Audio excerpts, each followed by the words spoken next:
ازيكم يا حبايبي، عاملين ايه؟ يا رب تكونوا بخير. فيديو جديد ومختلف المرة دي، فيديو عن طريقة فك النيش وتركيبه من غير ما نحتاج لأي مساعدة خارجية. يا بنتي انت بتصوريني. من غير ما نحتاج لأي نجار من بره أو أي مساعدة خارجية. ممكن أي واحدة تعمله. مرات جوزي اللي هيعمله. أخيرا وافق إن أنا اتصور يعني أو يطلع. أنا بحاول أبطأ في الحاجات المهمة.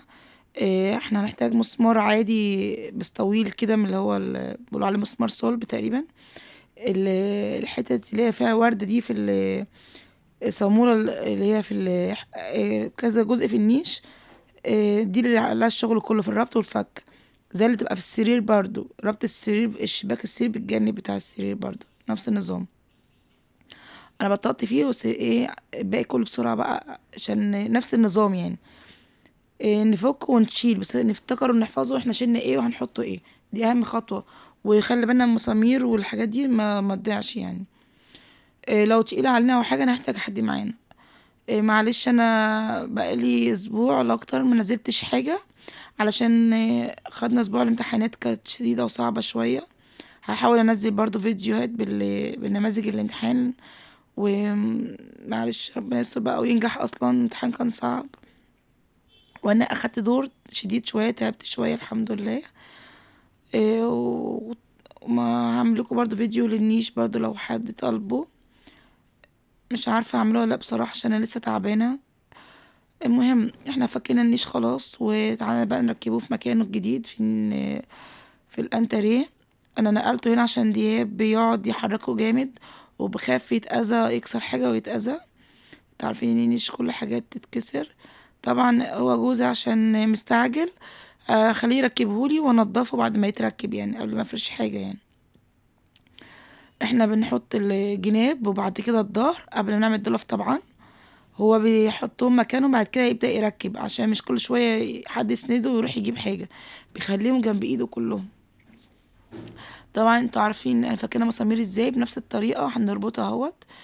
الربط والفك سهل جدا، اهم حاجه مسامير ما تضيعش، ونحفظ مكان الرفوف والجناب. ده ظهر النيشة عندي ازاز، والرفوف ازاز وفيها خشب، او الظهر برضو فيه ناحية خشب وناحية ازاز. بقاله كتير اوي ما تفكش. فعلا عايز نظافة، بس عادي انا اقدر انضفه وهو من غير فرش يعني. اهم حاجة يكون متركب يعني، عشان عايزة اعمل بالانجاز يعني بسريع، لان حاجات الكسر كلها حوالينا ما عنديش مكان احتفظ بيهم الا في النيش، فلازم اعمل بسرعة تنظيف وفرش وتركيب. كل ده في ليلة واحدة علشان دياب ما يكسرليش الدنيا، وهنا كمان. بس دياب بالاخص عشان هو اصغر يعني. قصيت احطه في الحيطة دي عشان كانت السكان اللي قبلينا اللي هم اصحاب البيت كانوا حاطين دولاب، فبيضوا الشقة وما بيضوش المكان ده، فكان شكله وحش قوي في الانتريه. كده احسن، وسعت الصالة عليا وفي نفس الوقت حطيته في مكان امان يعني، على امل ان هقفله بالمفتاح الاوضه دي. اتهلكت وتعبت، ضغطت نفسي لان عملته في ايام امتحانات برضو. بس الحمد لله يعني ربنا قواني. حتى ابني تعطل في يوميها كمان، عمال يلعب بالرف الازاز. كان بيمسك معانا، كل واحد كان بيعمل حاجه. ان دياب كان عايز يتمسك اصلا، ان بيقعد يلعب في الحاجه.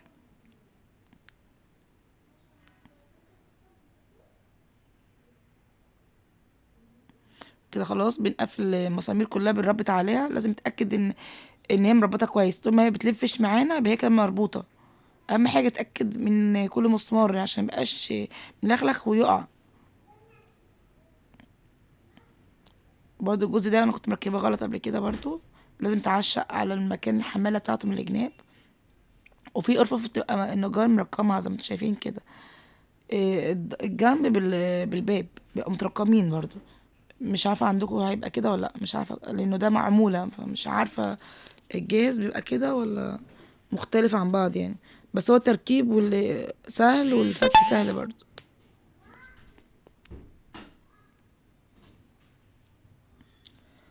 كده خلاص اعتبر خلصنا. احنا اخر حاجه الباب كده بقى خلصنا. هو بيجرب يشوف ده يخبط فيه ولا لا. انا قلت عشان نبقى باين للرف عشان شفافه احط من كل طقم حاجه ابين لكم بس النيش هو كده لسه متنضفش، قبل الفرش هيتنضف كويس جدا، بس قلت حطيت حاجه من كل حاجه عندي عشان يبين بس الرفوف انها ممكن متبقاش باينه، او انا كنت شايفاها مش باينه. الحمد لله خلصنا، ومبسوطه جدا ان انا نقلته، نفسي انقله من زمان. ويا رب يكون فيديو عجبكم، هو صحيح مختلف عليا، اوريكم الحاجات ما شاء الله قد ايه فرشاه في كل حته، عشان كده انا لازم انجز وافرش بسرعه. اتمنى اعمل لكم فيديو لراس النيش، هحاول. ويا رب يكون فيديو عجبكم. السلام عليكم ورحمه الله وبركاته.